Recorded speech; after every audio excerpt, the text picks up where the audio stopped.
But Ben Solik from ESPN has put together quite a little article on ESPN.com, basically commemorating the fact that we are 100 days out from the NFL season, and he has things to know and predictions. And if you scroll down to the bold predictions of the article, the second thing on the list says the Packers will miss the playoffs. I think two of the biggest non-negotiables for playoff teams are having a pass rush presence and a dominant receiver. The Packers don't have the first and still might not have the second, even after drafting Matthew Golden in round 1.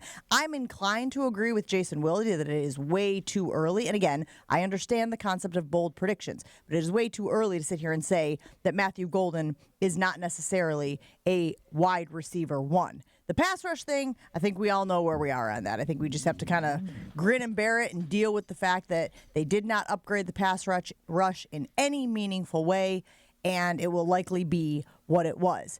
But, Chew, do you really think that the Packers could miss the playoffs this season? Yeah, there's a shot. I don't think it's a big shot, but, I mean, if you look, teams that could potentially make the playoffs, you got Cowboys, Eagles, Commanders, Lions, Packers, Vikings. The South, not real strong, so probably one out of there. And then you have the 49ers and Rams. So I think that's 8 teams. So there is a chance. I'm not buying it, but I suppose, yeah, I mean, it could happen. I don't like the schedule. I'm going to tell you, I like the schedule better last year than I do this year. I do not like those final 2 games. You know, I just don't. And I think that's, if they lose both of those, yeah, they could lose. They could miss the playoffs. Well, the schedule was easier last year, right? I mean, they were taking out they had South. They had that gauntlet, though. Remember, there was like 6 games, and you're like, man, that is a brutal schedule. And if they come out of that thing 2-4 or whatever, there was a chance. It's just, I don't like the way it starts, and I don't like the way it ends. So, yeah, but that's what happens when you play a bunch of good teams. Yeah. And that's what they have on their schedule, because the NFC North is looked at as one of the best divisions in the NFC. You're playing the NFC East, which, I mean, again, your mileage may vary on the Cowboys, but the Commanders are expected to be good. Eagles, obviously coming off a Super Bowl, are expected to be good. These are the teams that are on your schedule. And given that, you know, just a little less than half is the turnover rate in terms of teams who made the playoffs don't make it again the year before, when you're sitting there as the 7 seed, that's an easy team to go, oh, yeah, that's the team that's not going to make the playoffs. But what I think he's really saying is he believes that Minnesota is better than Green Bay. Well, that's what I was just going to ask, because it feels like to me, when you look at it right now, rookie quarterback, again, however you want to distinguish J.J. McCarthy, it does feel like they should take a step back. I think the Lions are still going to be a tough team. Mm-hmm. We showed that list the other day, and 25 under 25, and they got 5 of them. And then, oh, by the way, they got all of these other studs out there. So let's talk about it on Jen, Gabe, and Chewy. That is sponsored by BetterHelp. Mental health is help. Visit BetterHelp.com/timeout for 10% off your first month of therapy. That's BetterHelp, H-E-L-P. Because the other thing that Solik says, guys, is that the turnover differential last season is going to be tough to duplicate. Green Bay Packers were plus 12 in turnover differential. I think they were 3rd in the league in takeaways last season. 31 takeaways, good for 4th in the league. Well, Steelers were tied for 1st with the Vikings. The Bills had 32 takeaways, and the Packers had 31 takeaways last season. And Solik is saying that is a tough thing for them to go back-to-back on. And that really gave me a pause. Why? Why is it hard to duplicate turnover ratio, turnover differential? Why is it hard to duplicate takeaways? The Legion of Boom did it year after year after year. It's what gave them the name. Are you telling me that Jeff Hafley and company, Chew, can't put together a defense that is ball hawking, that is flying to the football, and that is making things tough for opposing offenses? Sometimes turnovers are luck. I think they look at that number. But no, when we played Minnesota always made it a point. Their first guy would go in and hold the ball carrier up, and then the rest of them would go for the ball. They would always try to get an arm in there and rip it out, and they were very successful. They were they were probably top 5, top 7 every year. But, yes, coaches do emphasize that more than others, but still there is a luck element, and I think it's like injuries, you know. You think Detroit is going to be that beat up again on defense? It's not going to happen. Injuries are kind of the same way. That's bad luck. Turnovers are good luck. So I wouldn't expect them to be 3, but I would certainly expect them to be top 10 because that's just the way Hafley teaches. Yeah, I guess I've got more optimism that they will be a top 5 team in takeaways again. But Gabe, are you suspect? Are you skeptical? Turnovers, they are. I mean, you just look back at the history of the league, and turnovers are the thing that can be fickle. That's why, again, you look at the difference between the 2010, to put it in local perspective, 2010 Packers were fantastic. Great defense. Had a ton of turnovers. And yes, you lost Nick Collins the next year in 2011, but you still had Charles Woodson. You still had Clay Matthews. You still had all these great defensive players, but that defense struggled because they didn't generate the same number of turnovers. Because, again, that can be luck, right? Like that a lot half of it's step, luck. that half step that it is a pressure instead of you actually hitting the quarterback, and it ends up being a bad throw or fumbles. I mean, anytime the ball hits the turf, it's just a flip of the coin whether or not who's going to recover it. Each team's got a 50-50 chance, and if again, that can get out of whack. So yeah, turnovers are a tough thing to be able to duplicate year after year. It just Where were they on the other end? As far as turning the ball over, middle of the pack?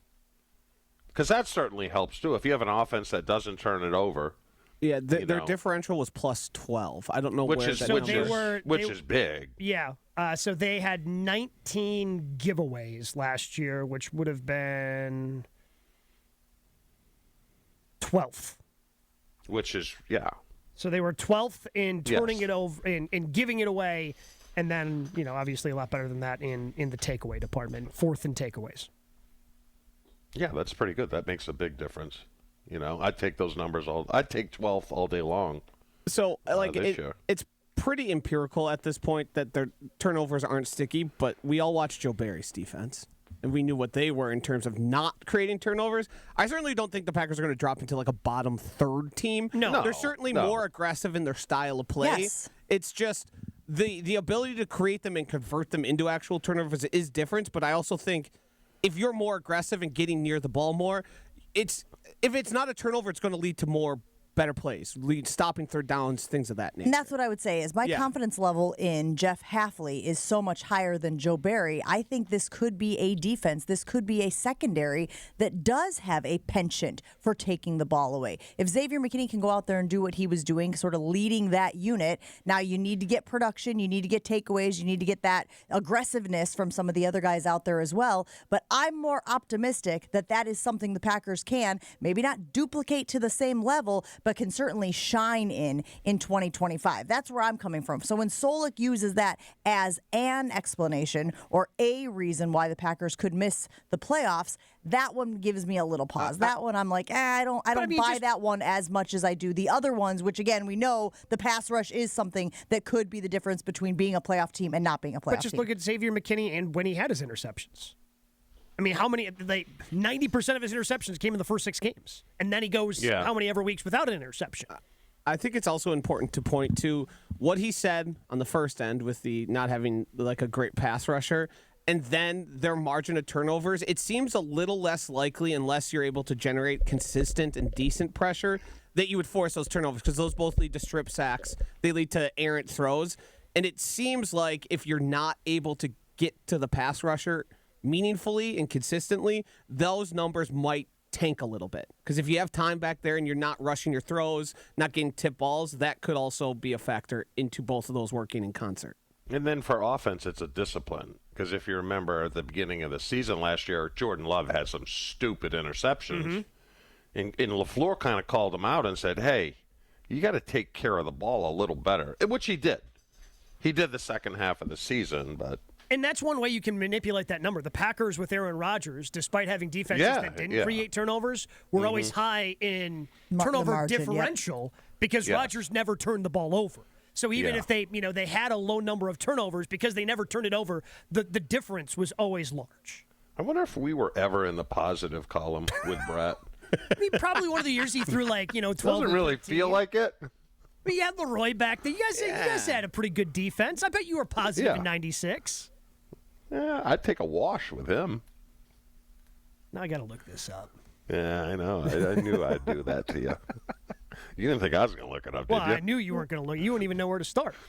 No. One of the other things that they do highlight in the article by Ben Solik, and again, it's pretty meaty, so if you have some time today, go ahead and bop around, but Edgerrin Cooper is listed as a player who you should know. 10 names to know, Edgerrin Cooper on that list. And as we continue talking about the defense, he says, I'm not sure there were 5 more impactful linebackers in all of football. Highly active against the run, a reliable tackler in space, the size and athletic ability to be a solid coverage man. He got 1 All-Pro vote last season. I would wager he gets double-digit votes in 2025.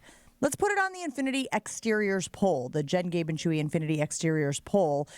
Ben Solik's bold prediction is the Packers will miss the playoffs in part because of the turnovers. Do you think the Packers will be able to match last year's? We got to decide right now. Do we want to do takeaways? Do we want to do turnover differential? What's the metric that you feel more comfortable with? I think we just do takeaways. Might be asking a lot for people to. I don't think they get the 12. Yeah. They're not going to get that the was 12. That was the differential. Yeah, so they had 31 takeaways last year, Chew. They're not getting to that. That's a crazy number. But again, to Gabe and Joshy's point, they could also limit the turnovers, right? Them turning the ball over, that would change that number. They can't fully use McKinney's talents because the D-line is meh. Leroy was a Hall of Famer in part because our front four created so much pressure that Leroy was just a center fielder, who has incredible instincts that I like McKinney does. I still don't think they're getting all they can out of McKinney just because he's got to be back in coverage because they know that this D-line is not going to get home and you can't be too aggressive. I don't even think he's hit his ceiling yet.